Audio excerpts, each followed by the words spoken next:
Hello everyone, today we're going to sew our catsuit with pointed shoulders. It comes with pointed shoulder inserts, as well as a fingerless glove and ankle stirrups. It also features a diamond crotch gusset for added mobility and to prevent any seams ripping in that area. You can download this pattern at catkow.net, as well as our standard catsuit without pointed shoulders. Both are available in our drag queen sizing, standard women's sizing, and standard men's sizing. This pattern is perfect for beginner sewist. Let's get started. Once you download the pattern, you simply print it out. For more details and instructions on how to print and assemble our paper patterns, you can watch this video linked here at the top. The paper pattern pieces come with a front piece for you to cut a seamless front on a fold, as well as a back piece for you to cut two mirrored pieces, a sleeve for you to cut two pieces on a fold, a diamond crotch gusset to cut one piece on a fold, a collar to also cut one piece on a fold, as well as your pointed shoulder interfacing pieces and casing pieces.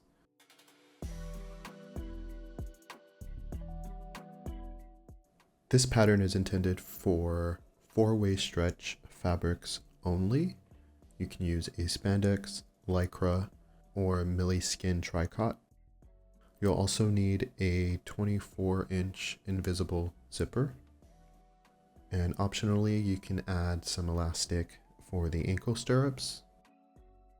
For the gloves, you're also going to need some double-folded bias tape or trim. For the zipper, you may also want to add some tearaway stabilizer, and this is to prevent any bubbling or wrinkling of the zipper in the back. For the pointed shoulder interfacing, you're going to want to use a ultra firm interfacing. This is a Pelion 71F. It's super thick, almost like cardboard, but it's a little soft. If you can't find this, you can also use the toughest fusible interfacing that you can find and just simply fuse multiple layers together to create a similar thickness.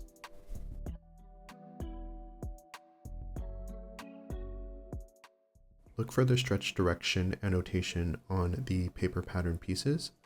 You want the direction with the most stretch to mimic that direction.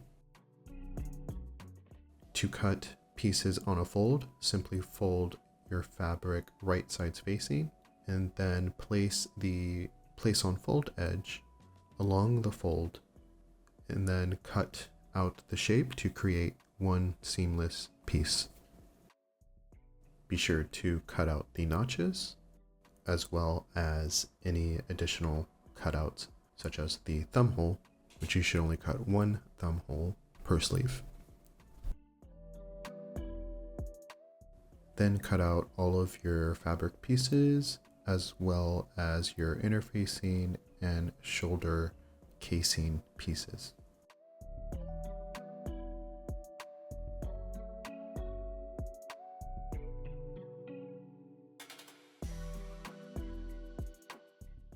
I will be sewing a half scale version, which is smaller than the actual pattern, and this is so I can get the entire catsuit within the camera view. To begin, you first want to gather the front and two back pieces, then stack them right sides facing each other and pin them along the shoulder seams. You want to sew using a stretch stitch. I like to use a lightning bolt stitch, or you can use a small zigzag stitch following the 1/2 inch seam allowance. Then you can go in and serge the raw edges to trim off some of the excess seam fabric and to also add durability. If you don't have a serger, you can just go over the raw edges with a bigger zigzag stitch. Next, gather the collar piece and fold it vertically in half, wrong sides facing each other, and pin along the raw edges. You can place a pin in the center of the collar as well as the ends. Then flip the front and back pieces right side out and flip the collar upside down so the raw edges of the collar match up with the raw edges of the neckline. Pin the center of the collar to the center front of the neckline and pin the collar all the way around towards the back. The notch on the collar should also line up with the shoulder seams. Once pinned, you can sew in a similar way using a stretch stitch first and then serging the raw edges.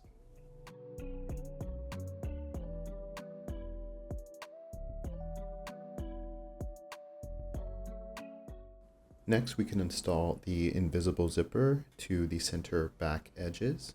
Simply start with the left back piece, and we're going to add the zipper from the top of the collar all the way down to the notch.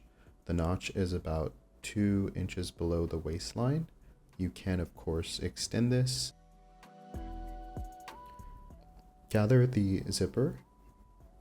You can unzip it and flip it so that the right side of the zipper is facing the right side of the center back edge.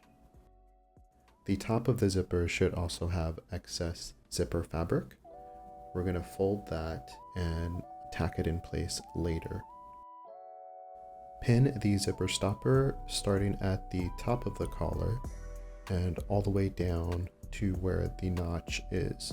Once you get to the notch, you want to mark the zipper on both sides. At this point, you can sew the zipper from the collar down to the notch using a straight stitch and a zipper foot. However, we're going to go ahead and add a tearaway stabilizer in between the fabric and the zipper to prevent a wavy zipper and to keep it nice and flat. I simply like to just cut a couple strips out of the stabilizer and then repin everything. Now we can go in and sew the zipper down using a straight stitch and stopping at the notch. Once sewn, you can just tear away the stabilizer.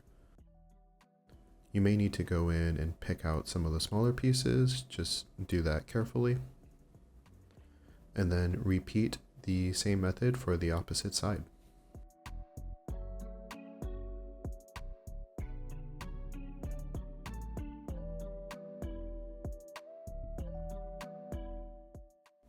Once the zipper is attached on both sides, we can then sew the center back pieces together below the zipper, starting from the notch all the way down to the crotch. We're going to sew this using a stretch stitch first and then serging the raw edges.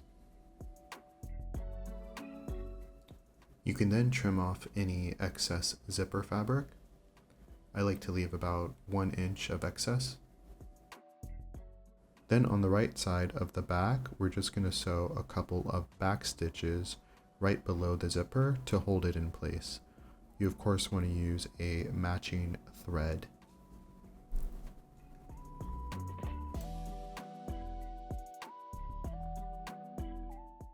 For the excess zipper fabric near the collar, you can simply just fold that towards the wrong side and sew those down either with your machine or you can tack them by hand.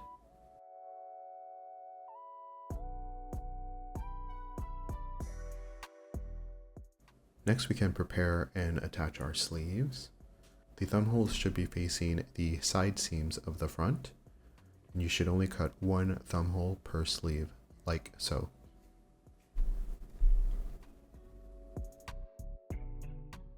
For the thumb hole, you could get away with just leaving it raw as is. Most stretch fabrics do not fray.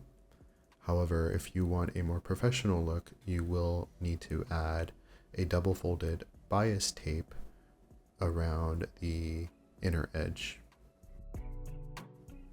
To do so, just simply pin the bias tape folded around the hole, and you will have to stretch the fabric a bit and just sew it slowly with a zigzag stitch on your machine all the way around.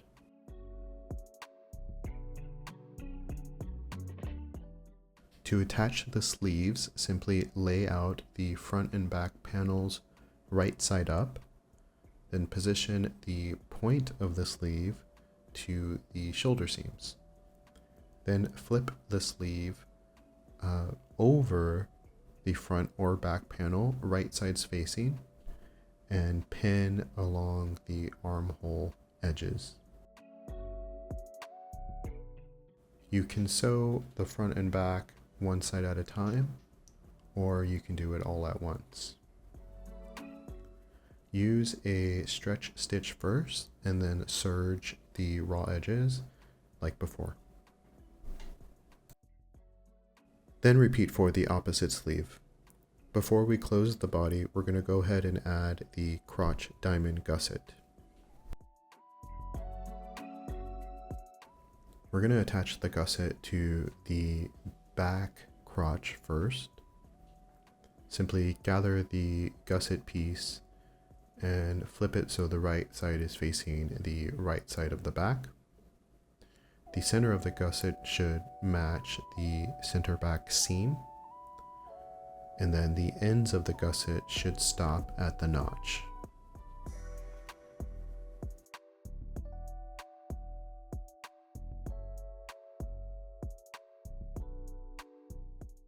And in the same way, sew with a stretch stitch first and then serge the edges.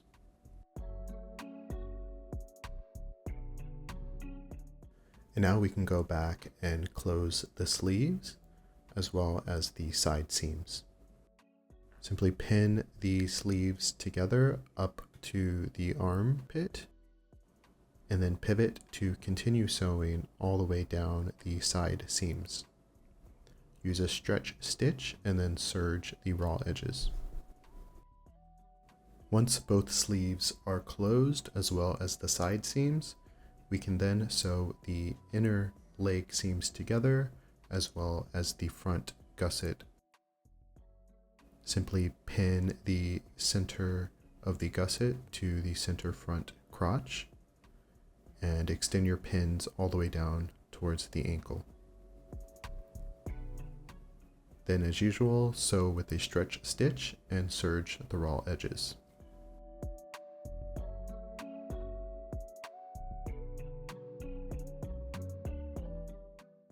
We can now continue with sewing the ankle stirrups. So I'm switching now to a real size view of the pattern, but this is what the end of the leg pieces should look like. Simply stack the ends together, right sides facing, and as usual, sew with a stretch stitch and serge the raw edges. Once those are sewn, it should create a loop like so. You then want to fold over to hem the holes by folding towards the wrong side about a 1/2 inch or 1/4 to a 1/2 inch folded, and just pin all the way around. Then sew with a zigzag stitch to hem that in place.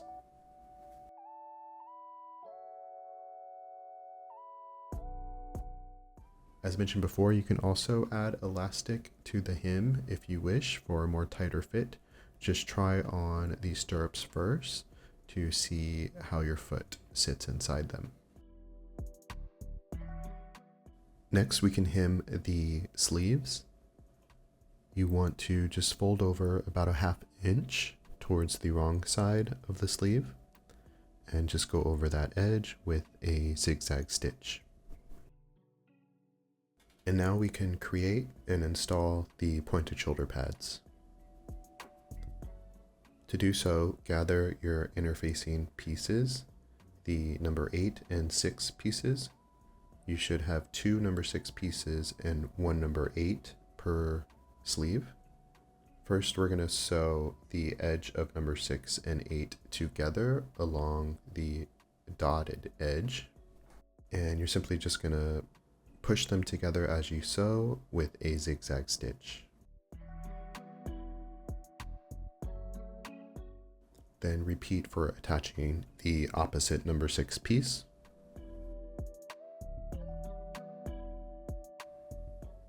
Once those are sewn, we can then sew the 2 number 6 pieces together along the shoulder seam using a zigzag stitch.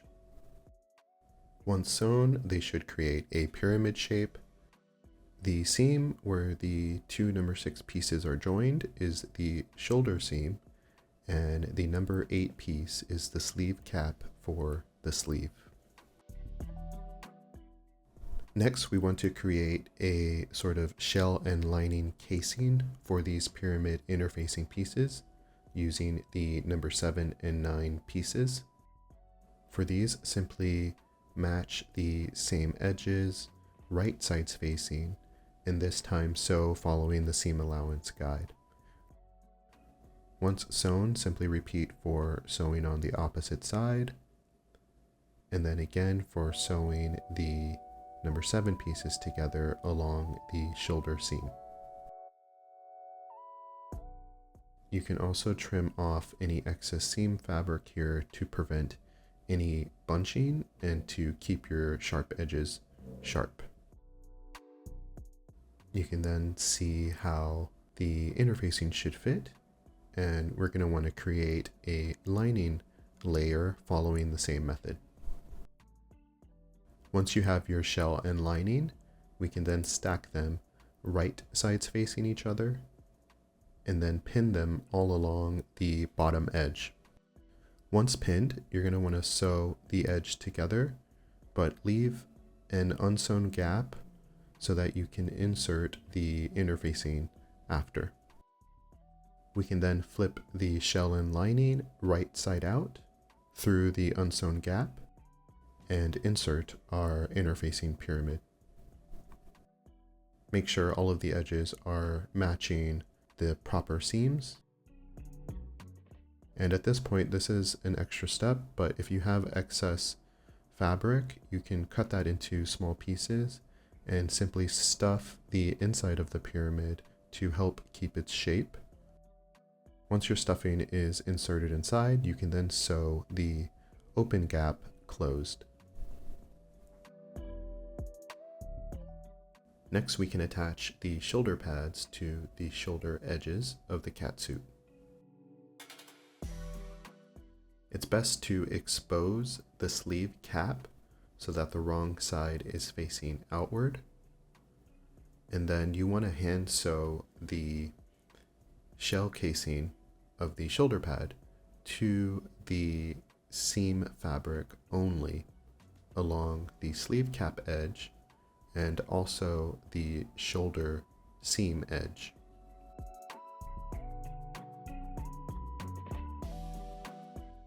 Once sewn, reposition and make sure everything looks nice on the right side, and then repeat for the opposite shoulder pad. And your pointed shoulder catsuit is now complete. Follow these instructions for our non-pointed shoulder catsuit. You can get both of these patterns at katkow.net. Please like and subscribe and follow for more sewing tutorial content. Thank you so much for watching.